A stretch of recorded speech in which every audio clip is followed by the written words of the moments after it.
All right, you are listening to Simmons College Radio, The Shark. This is Catherine Conley. I'm your music director here, and we are in the studio with Lady Queen Paradise, a.k.a. Clara. How's it going today for you? Hey, Catherine. Really well. How are you doing? Pretty good. So you came all the way up from Rhode Island today.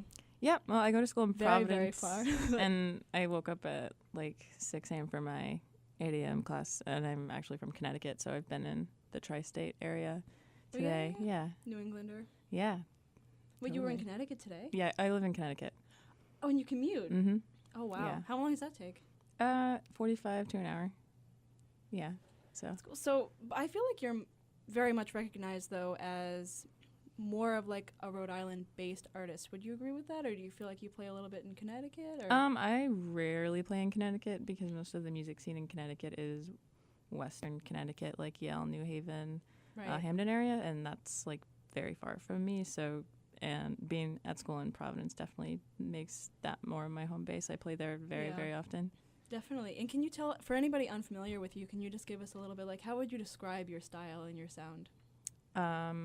Lady Queen Paradise is a project that I often, like, genre-wise refer to as slumber rock. That's what it says on my Bandcamp. I think there are some words like space and like stars and like queer opera thrown into the keyword box. Folk or anti-folk, depending on your perspective.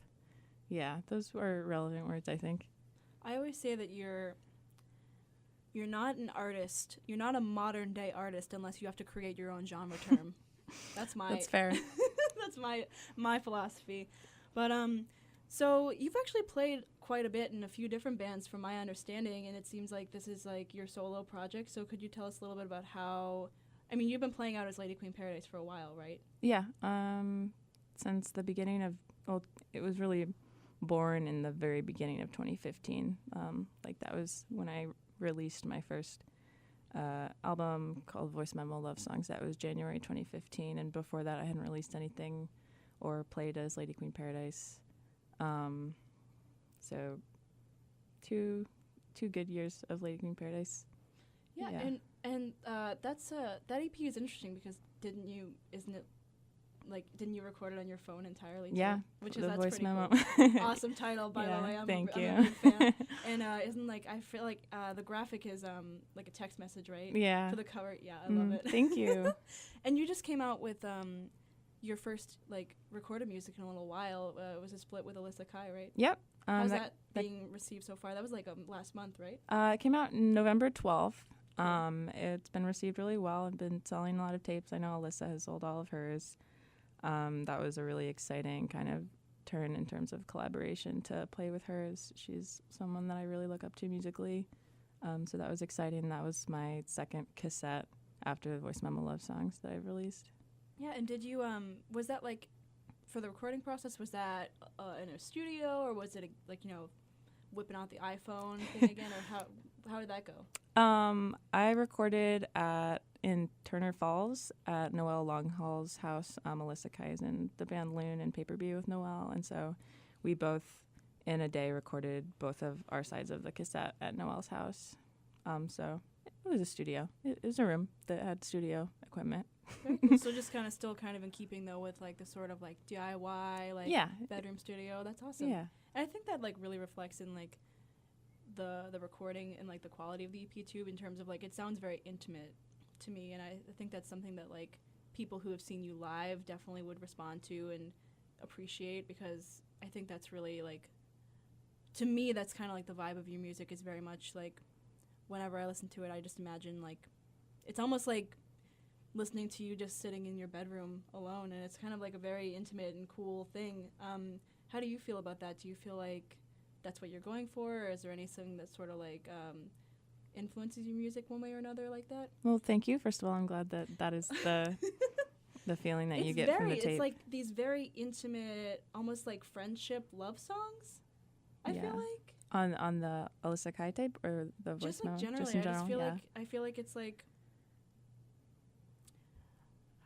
well, it's not necessarily, I just feel like it just reminds me of like sitting outside with like a friend in a field or something, like on a summer night. It would be like the soundtrack. That's just me anyway. But Thank you. That's sweet. In terms of answering your question about like the intimacy sound or like the sonic kind of experience, being someone who has had classical voice training, like my voice kind of and like how I audiate and vocalize is something that revolves around not having a microphone and like being able to really make and create an experience without anything. Right. And like, so that's the kind of experience I really want to capture whenever I'm recording stuff and not making it feel super Produced. shopped or produced. I'd like to venture into that sometimes, but as in general, like that's what I need and like want to do as a performer, just to have the intimacy kind of inherent to just my voice and the experience of seeing me perform.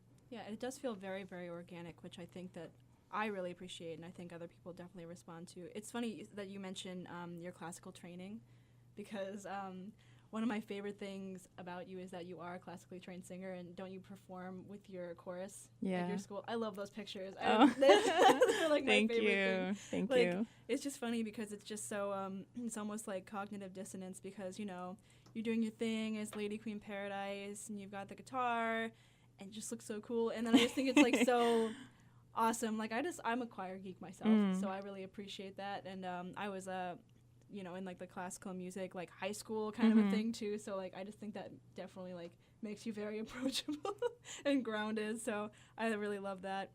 So do you have any plans coming up? I know you've done a few tours in the past couple of years. Do you have anything planned for like the next couple months? Yeah. Next month, March, I'm going on a really brief tour with the Massachusetts artist Rune, Ruune. They don't have a lot of music online, but they also were an artist that released a cassette with Alyssa Kai, and you can find their music on her website as well. But we're going just a few New England dates. I may be doing a few weekend stints while school is still in session, but if not, the next big plans are for July. Like, I want to be touring maybe all of July. Cool. Yeah. That would be quite an undertaking. Yeah, for sure. Awesome. Well, thank you so much for coming in, and we're going to go ahead and cut to some music from Lady Queen Paradise, so stick around.